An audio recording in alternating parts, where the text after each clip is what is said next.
Let me ask you something. What's the most powerful company that has ever existed? You might say Apple, maybe Amazon, perhaps Saudi Aramco. And look, those are fair answers.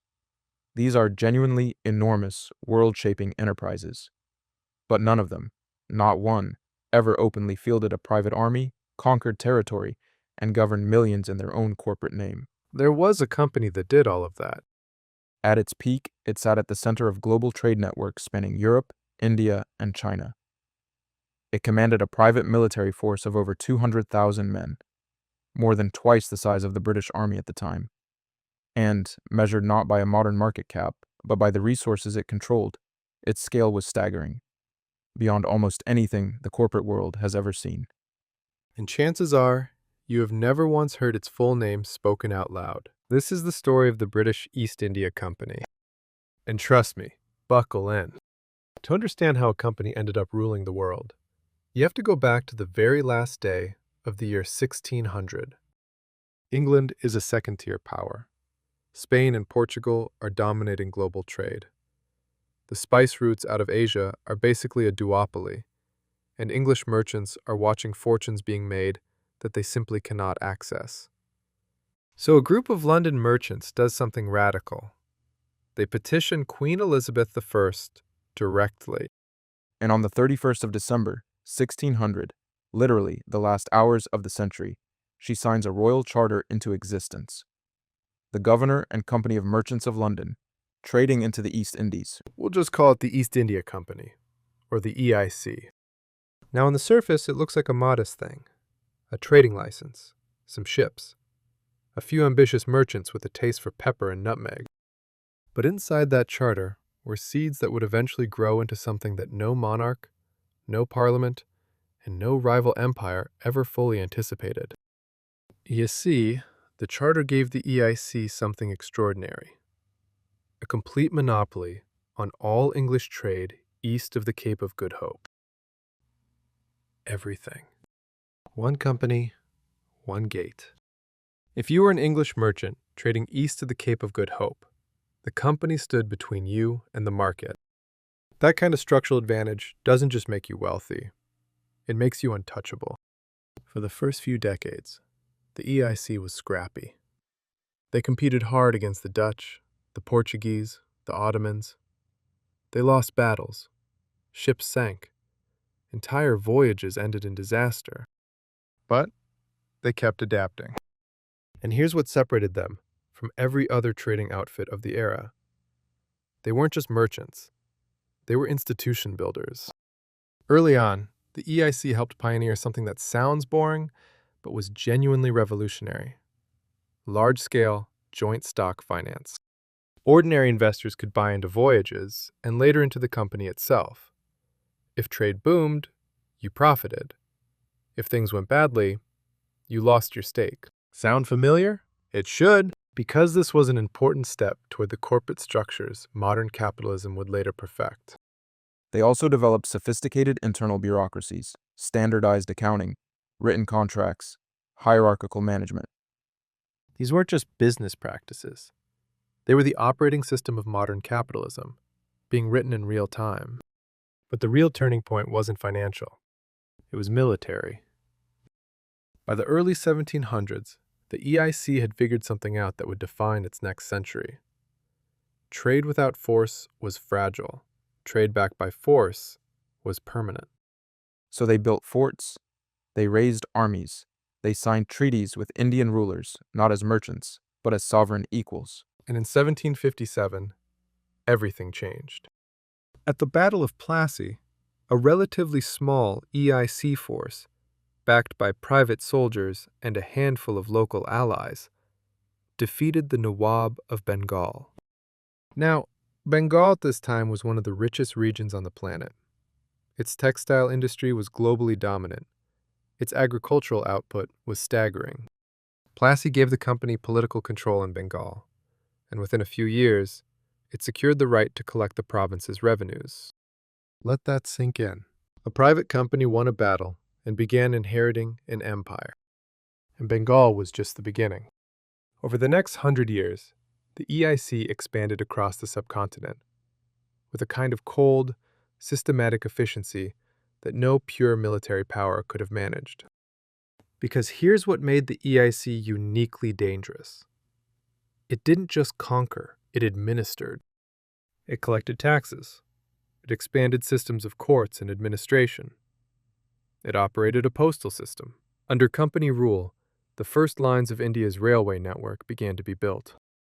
The line between corporation and government didn't just blur under the EIC. It disappeared entirely.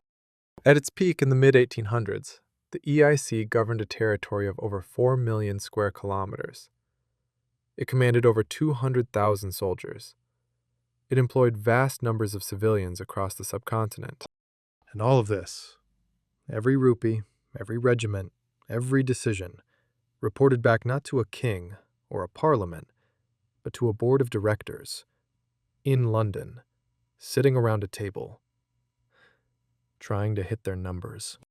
There has never been anything like it in human history. A profit-driven corporation running a continent. Now, I want to pause here for a second, because this story, like the ones we've told before on this channel, is not a clean one. The EIC's power was built on devastation at a scale that is genuinely difficult to comprehend.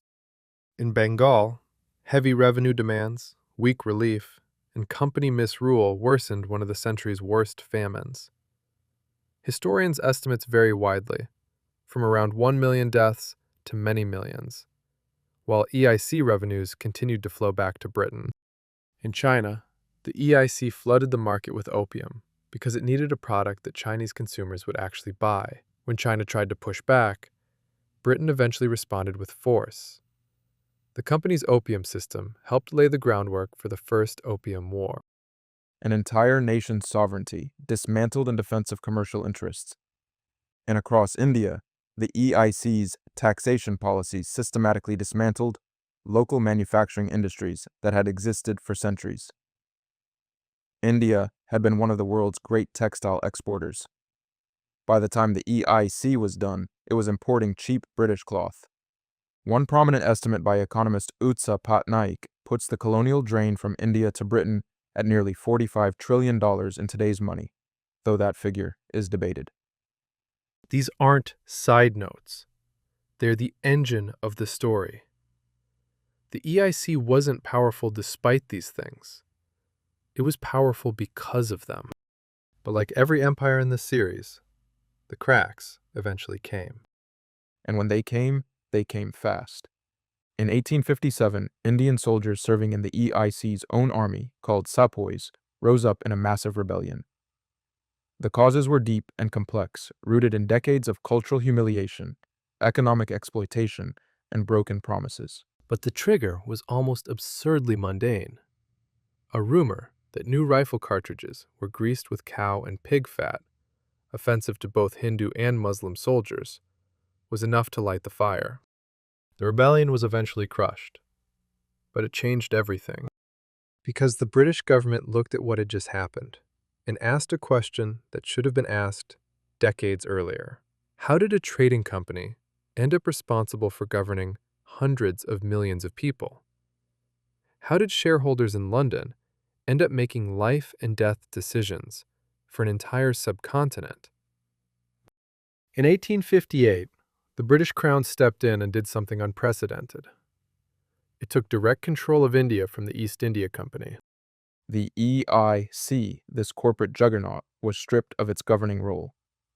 Its armies were absorbed. Its assets were transferred. And in the years that followed, the company itself was wound down. The most powerful company in the history of the world was finished. Or was it? Because here's where the story gets interesting. And this is the part that never makes the history books. Formally, the EIC disappeared. But many historians argue that the structures it helped normalize did not disappear with it. The trade routes, the banking relationships, the political connections, those outlived the company itself. They migrated into the City of London, into private banks, insurance houses, and commodity firms that would shape British finance for generations. The families that had made their fortunes through EIC trade became powerful players in British capitalism. They helped build institutions that financed industrial expansion, shaped legal frameworks around international commerce, and benefited from Britain's extraordinary global influence in the 19th century. And the broader idea the EIC helped normalize that a company can operate across borders, influence governments, and wield enormous power without democratic accountability. That didn't die with the EIC. When people debate today whether Amazon should be broken up, or whether BlackRock has too much systemic influence, or whether tech companies have become too powerful for governments to regulate, they are having an argument with deep historical roots. The EIC didn't invent every part of that question, but it helped define it in one of the most extreme forms the world had ever seen. And what about India, the country that bore the sharpest edge of all of this? Today, India is one of the world's largest economies. Its technology sector, its financial markets, its manufacturing base, all of it growing at a pace that is genuinely historic. There is a compelling argument that India is not rising, despite what the EIC did to it. It is rising by systematically rebuilding what colonial rule helped dismantle. That's not a small footnote. That is one of the most consequential economic reversals in modern history, still playing out in real time. So let's bring this back to the question that sits at the heart of everything we explore on this channel. The East India Company governed more people than most states of its era. It had its own army, its own courts, and enormous control over trade and taxation. And technically, it was a business, accountable to shareholders, motivated by profit, answerable to a board. It was not a government, but it did many of the things governments do, and more, without any meaningful obligation to the people it controlled. Now think about the world we live in today. Think about the companies whose infrastructure you live inside, the platforms that mediate your speech, the funds that own the buildings you rent, the algorithms that decide what you see, what you pay, who gets a loan, and who doesn't. The EIC is gone, but the model it helped normalize? That's still very much with us. If you made it to the end, drop a crown emoji in the comments. Let me know you stayed for the whole story. And if you want to go deeper on the dynasties and the capital networks behind the modern world, make sure you subscribe. We're building something here, and I'm glad you're part of it.